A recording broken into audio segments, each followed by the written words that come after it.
Hoy vamos a meternos de lleno con un verdadero clásico del desarrollo personal. Un titán, diría yo. Sí, La magia de pensar en grande, de David J. Schwartz. Es un libro de los años 50, pero que, bueno, ha vendido millones y su mensaje sigue súper vigente. Y la promesa es enorme. Es audaz, sí.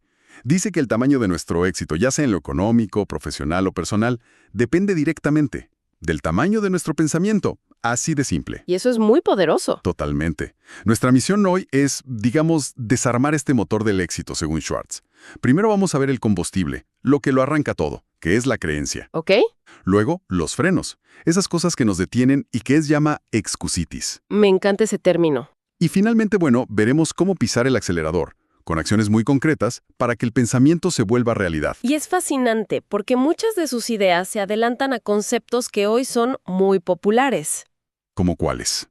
Pues la mentalidad de crecimiento, por ejemplo, o incluso algunos principios de la terapia cognitivo-conductual. No habla de magia esotérica, ¿eh? Es más bien el reconocimiento de que podemos reentrenar nuestra mente para cambiar los resultados. Exacto, no es un manual de física cuántica. Para nada. Es un manual de operaciones para la mente. Y para empezar con el combustible, la idea central arranca con una historia muy potente en el primer capítulo. Crea que puede tener éxito y lo tendrá. Esa misma. Habla de un vicepresidente de ventas que presenta a su mejor vendedor, un tipo llamado Harry. El famoso Harry. El famoso Harry. El dato clave es que este hombre, Harry, gana 5 veces más que el vendedor promedio. Pero lo interesante es cómo el vicepresidente desarma todas las suposiciones. Claro, porque todos pensarían que es más listo o que trabaja más. Justo. Y él les dice, miren, las pruebas demuestran que Harry no es 5 veces más inteligente. Tampoco trabaja 5 veces más horas. De hecho, a veces se toma más vacaciones.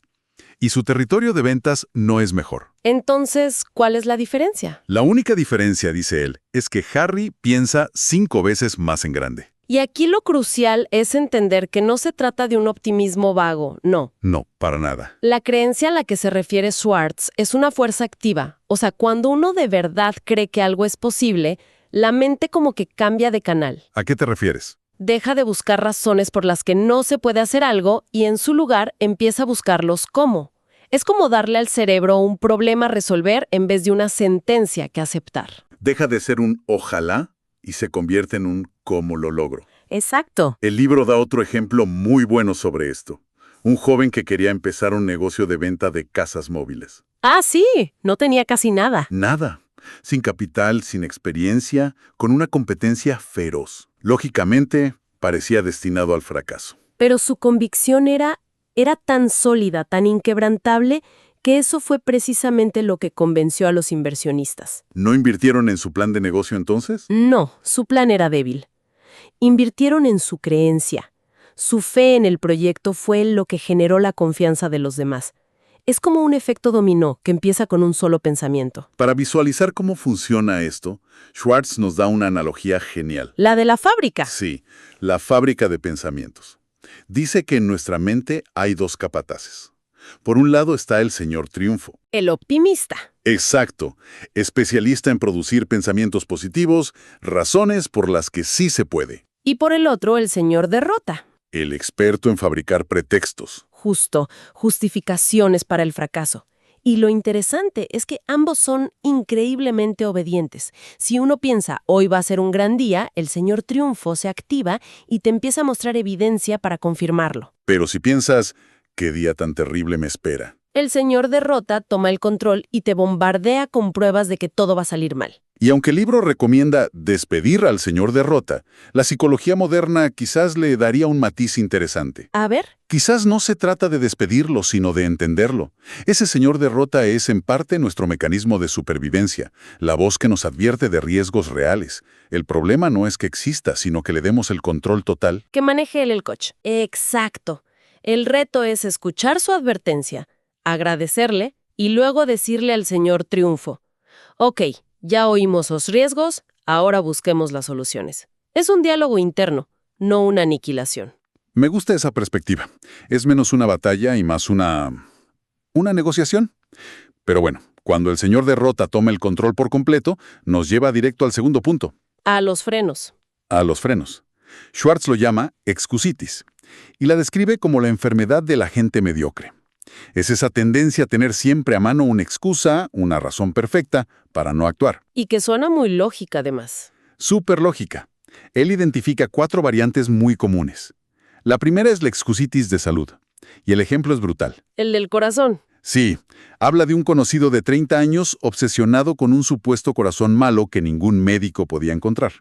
Vivía paralizado por eso. Y lo contrasta. Lo contrasta con un hombre que conoció en un avión que acababa de recibir una válvula de plástico en el corazón y estaba haciendo planes para estudiar derecho.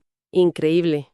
La diferencia no era la salud en sí. No, era la narrativa que construían alrededor de ella. Y eso es lo peligroso de estas excusas, que a menudo se basan en un hecho real. No es mentira que alguien pueda tener una condición. El truco que propone Schwartz no es negar el hecho, ¿Sí, no? sino recontextualizarlo. Es la diferencia entre decir no puedo hacer nada por mi condición y preguntarse ¿qué puedo hacer a pesar de mi condición? Es un cambio de marco mental decisivo. Totalmente. La segunda es la excusitis de inteligencia. La idea de no soy lo suficientemente listo. Que es muy común. La actitud que guía la inteligencia es mucho más valiosa que el CI que se tenga. Y pone el ejemplo de Phil, un director de publicidad que ganaba el triple que sus subordinados, que si tenían títulos universitarios. Él no era el genio técnico. No, él era un ingeniero humano. Sabía inspirar, sacar lo mejor de la gente. Su habilidad era la positividad. Es que este punto es básicamente una descripción de la mentalidad de crecimiento, décadas antes de que se popularizara el término. Totalmente. La gente con excusitis de inteligencia opera desde una mentalidad fija. Tengo esta inteligencia y ya está. Phil operaba desde una de crecimiento. Puedo usar mi inteligencia y la de los demás para resolver problemas. No se trata de cuánto sabes, sino de tu disposición a usarlo, Exacto. a aprender y a colaborar. La tercera excusitis es la de la edad, ya sea soy demasiado viejo para empezar o soy demasiado joven. Las dos caras de la misma moneda. Sí, y me encanta la anécdota de Cecilio, un hombre de 40 años que se sentía acabado para empezar una nueva carrera. ¿Y qué le dice el autor? Le hizo hacer un cálculo simple. Le dijo, si tu vida productiva va de los 20 a los 70, a los 40 apenas has consumido el 40%. Le quedaba más de la mitad. Le quedaba un 60% de tiempo productivo por delante. Verlo en números le cambió la perspectiva por completo. De nuevo, es recontextualizar un dato. 40 años es un hecho. Estoy viejo es una interpretación. Y cambiar la interpretación cambia todo. Todo. Y la última es la excusitis de suerte. Uf, esa es clásica. La gente que ve el éxito de otros y dice, qué suerte tuvo. Y ve sus problemas y dice, qué mala suerte tengo. Schwartz es muy directo con esto. ¿Qué dice? Que la suerte como la entendemos es una ilusión. El éxito es el resultado de la preparación, la planificación y de pensar en causa y efecto. Si conectamos todo, la excusitis es el producto estrella de la fábrica del señor Derrota. Sí, su obra maestra. Es una forma de pensar que nos absuelve de la responsabilidad. Si elijo una excusa, mi salud, mi edad, mi inteligencia, y me la repito lo suficiente, se convierte en mi verdad. Y te da permiso para no intentarlo. Exacto. Por eso, el primer paso en el programa de Schwartz es una especie de desintoxicación mental.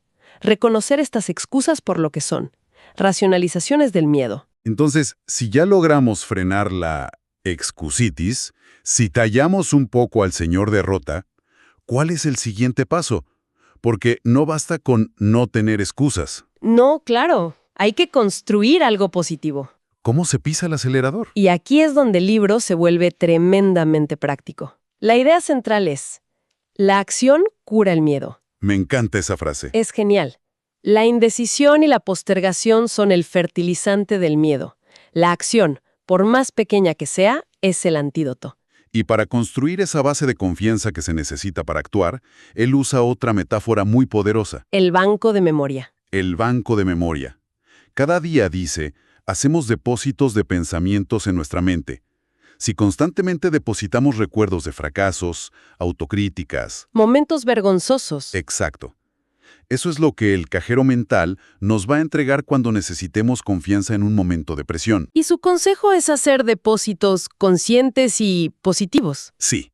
Por ejemplo, Antes de dormir, en lugar de repasar las preocupaciones del día siguiente, dedicar 2 minutos a recordar un par de logros, Por pequeños que sean. por pequeños que sean, o razones para sentirse agradecido. Es como entrenar a tu banquero interno para que te ofrezca los activos de tu memoria, no los pasivos. Es una higiene mental, básicamente.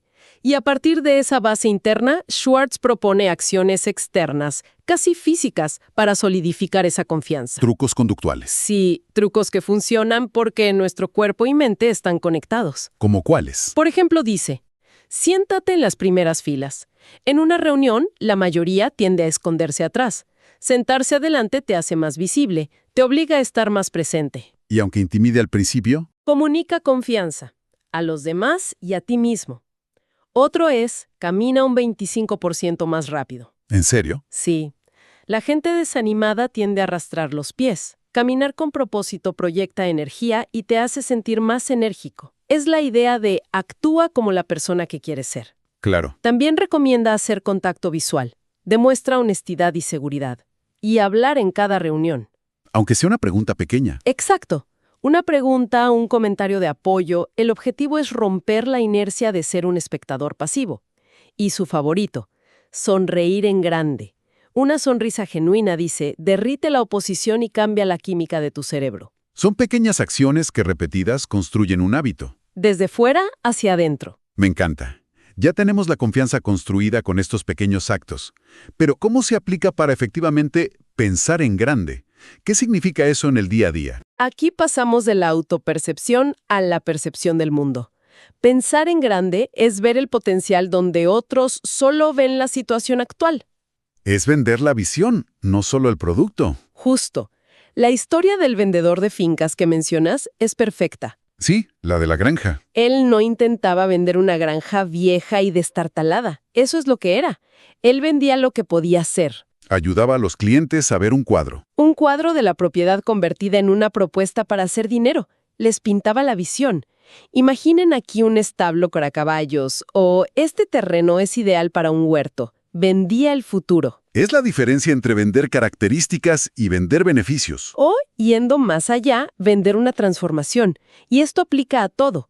Otro ejemplo del libro es el de un ejecutivo de una tienda por departamentos. El que se dio cuenta de que sus empleados trataban mal a los clientes. Exacto, porque veían cada venta como una transacción insignificante de, no sé, $1.98. Y él les cambió el chip. No. Totalmente. Hizo un estudio y descubrió que el cliente promedio gastaba unos $362 al año en la tienda. Wow. Cuando les presentó esa cifra a los empleados, su percepción cambió radicalmente. Dejaron de ver una venta de $2 y empezaron a ver una relación de casi 400. El servicio al cliente se transformó, Es el mismo cliente, la misma tienda. pero visto a través de un lente diferente. Y ese es el núcleo de pensar en grande. Ese es el núcleo. Es aplicar esa visión de potencial a las cosas, como la granja, a otras personas, como los clientes, y lo más importante, a uno mismo. Claro. La persona que se define por sus circunstancias actuales, el sueldo bajo, el departamento pequeño, se queda anclada a esa realidad. Se estanca. Pero la persona que se ve a sí misma por su potencial futuro, por lo que puede llegar a ser, empieza a tomar decisiones que la alinean con esa visión, no con su situación presente. Entonces, si vamos amarrando las ideas, el libro es una hoja de ruta muy clara. No se trata tanto de capacidades innatas, No. sino de cómo gestionamos nuestro pensamiento. Empezamos con el combustible de la creencia, que pone a nuestra mente a trabajar para encontrar soluciones. Luego liberamos el freno de mano al identificar y desactivar nuestras excusas, esa excusitis. Y finalmente, pisamos el acelerador con acciones concretas que construyen confianza. Y nos entrena para ver el potencial en todo, incluyéndonos. Es un programa de autogestión mental. Definitivamente. Y para cerrar, el libro propone una práctica que puede sonar algo extraña al principio. El comercial personal. El comercial personal de 60 segundos. Una especie de discurso para venderse a uno mismo, repitiendo en voz alta las propias fortalezas, cualidades y metas. Puede parecer un poco narcisista, ¿no? Pero la lógica detrás es muy poderosa. ¿Cuál es? Estamos bombardeados por publicidad externa todo el día. El libro plantea que la voz más importante y la que más escuchamos es la nuestra. Entonces, ¿por qué no convertirla en nuestra principal aliada? Y eso nos deja con una pregunta para la reflexión. Las grandes marcas invierten miles de millones para que sus mensajes se graben en nuestra mente y creamos en sus productos. Ajá. ¿Qué pasaría si aplicáramos esa misma persistencia y esa misma convicción para vendernos a nosotros mismos nuestras propias capacidades? ¿Qué cambiaría si nuestra voz interior, en lugar de ser nuestro crítico más duro, se convirtiera en nuestra mejor y más insistente campaña publicitaria?